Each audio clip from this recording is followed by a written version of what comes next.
Matapos gumanti ng Israel sa Iran dahil sa pagsira nito sa kanilang ospital at mga residential areas, ang Israel ay naglunsad na naman ng tinatawag nilang wave strike kung saan tinarget ang mga headquarters, radar, mga militar ng Iran at pagawaan ng mga missiles, pati na rin ang surface-to-air missiles na nagpabagsak sa isang drone ng IDF. Maraming bansa naman ang pumuna sa atake ng Iran dahil puro umano sibilyan ang tinarget nito, pero ang tugon ng Iran ay mayroon kasi umanong pasilidad ang IDF sa mga civilian areas sa Israel, kaya't yun umano ang kanilang target.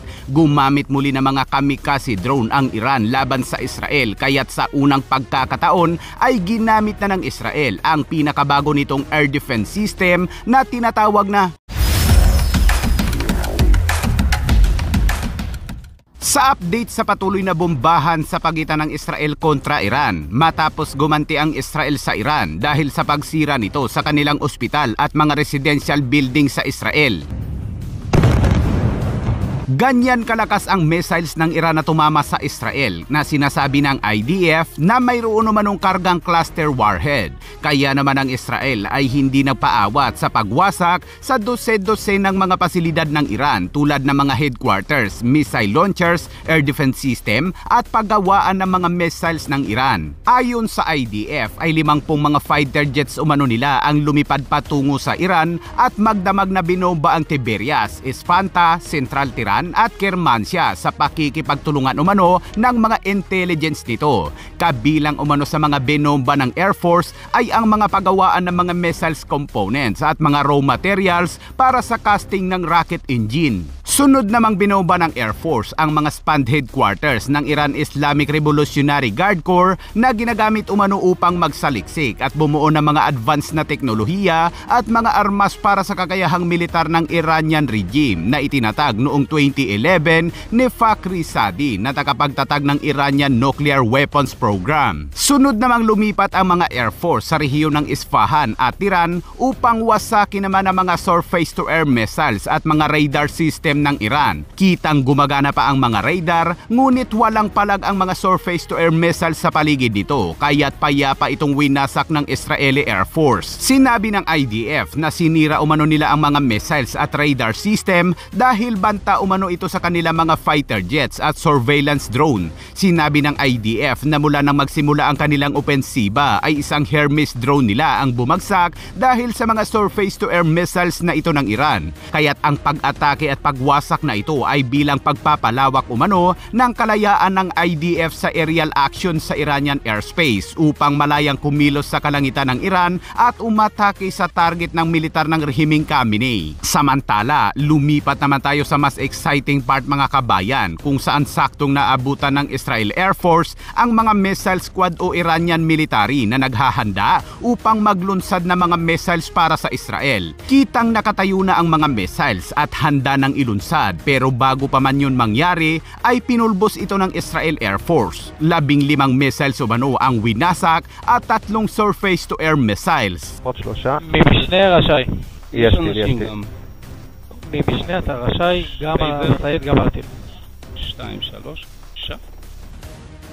פגיעה טובה מאוד. Sinabi ng IDF na ang lahat umanong mga pasilidad tulad ng mga nuclear weapon site at mga missile factory ng Iran ay mahabang panahon ang kanilang ginugol at gumastos ng bilyon-bilyon. Ngunit sa isang iglap ay winasak ang mga ito ng Israel upang mapigilan ang nais lang rehimeng Khamenei na maghari sa mundo. Sa isang interview naman sa isa sa mga piloto ng Israeli Air Force ay sinabi nitong, "We have an existential threat on Israel right now, and we have to get rid of the 3 major threats that are threatening the peace and our civilians.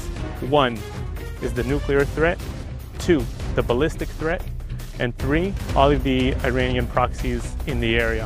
What we have done in the first 24 hours is create that environment so that whichever surface-to-air threat we would face, we'd be able to make sure that our side wins.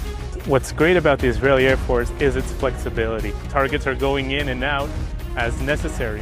If there are targets that we are aware of civilians in the area, we're not going to target. The Israeli Air Force knows exactly what we're targeting, how we're targeting it, and all of our targets are Iranian regime. Samantala, naditik naman umano ng mga Air Force ang ilang drone ng Iran kaya't hinabol ito ng Air Force at pinabagsa.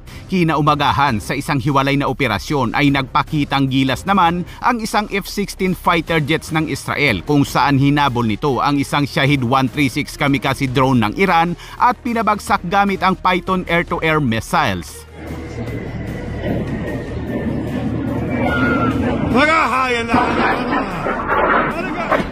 Sa isang pahayag naman ng IDF ay sinabi nitong sa unang pagkakataon ay kanilang sinubukang gamitin ang kanilang pinakabagong air defense system na Barak MX. Matagumpay umano nitong napabagsak ang drone ng Iran na tumawid sa kanilang teritoryo. Ang Barak Air Defense System ay idinisenyo upang labanan umano ang mga aerial threat. Iniulat ng Iran International News kamakailan lamang na ang mga Iranian civilians ay nagkukumahog na lumikas upang makalayo sa mga syudad na posible umanong bombahin ng Israel. Ngunit sa isang interview ng Lebanese state media ay itinanggihan ni Iranian expert at analyst na si Emad Absinasna na ang mga Iranian ay hindi umano totoong tumakas sa Tiran. Anya, ang mga Iranian civilians ay papunta lamang sa mga summer resort at ang iba naman ay nagbabakasyon sa mga probinsya habang ang mga Israeli anya ay nagtatago sa mga bomb shelter. Sinabi rin niya na ang Iran ay kontrolado din umano ang airspace ng Israel. Maraming bansa naman ang pumuna sa atake ng Iran dahil imbis na IDF ang targetin nito ay puro mga civilian areas ang tinamaan nito. Pero may tugon naman dyan ang Iran at sinabi na ang mga kabahayan umano sa Israel ay may mga fighter jets ng Israel sa loob na nakatago kaya't yun umano ang kanilang target at kaya rin umano nila tinamaan ang Soroka Hospital dahil mayroon umanong underground ng IDF sa ilalim nito. Ayon naman sa Israel ay lahat ng mamamayang Israeli pati na ang iba't ibang mga lahi na nasa kanilang bansa ay kanilang pinoprotektahan at kailanman ang IDF ay hindi magtatayo ng mga underground o mga military facilities na malapit umano sa mga civilian areas at lahat ng yan ay puro umano gawa-gawa lang ng Iran. Sa isang pagtitipon naman ng mga ambasador mula sa iba't ibang mga bansa sa UN ay nagkaharap ang mga ambasador ng Israel at Iran. Natameme ang ambasador ng Iran matapos banata ni Israel ambassador to the UN na si Danny Danon. Enough with the theater. Mr. Iravani, you are not a victim. You are not even a diplomat. You are a wolf pretending to be a diplomat. How dare you ask the international community to protect you from the consequences of your own genocidal agenda? Have you no shame? For years, your supreme leader, Ayatollah Khamenei, has publicly and repeatedly called for the destruction of Israel and the United States. This council should put an end to this charade. There must finally be an acknowledgement that there is no greater threat to international peace and security than a nuclear Iran. Its hatred is not limited by reason, and its ambition is not limited by geography. Iran doesn't just want to destroy Israel. What comes next? New York, Washington, the US entire East Coast. Before Israel took action, that reality was approaching faster than you could imagine.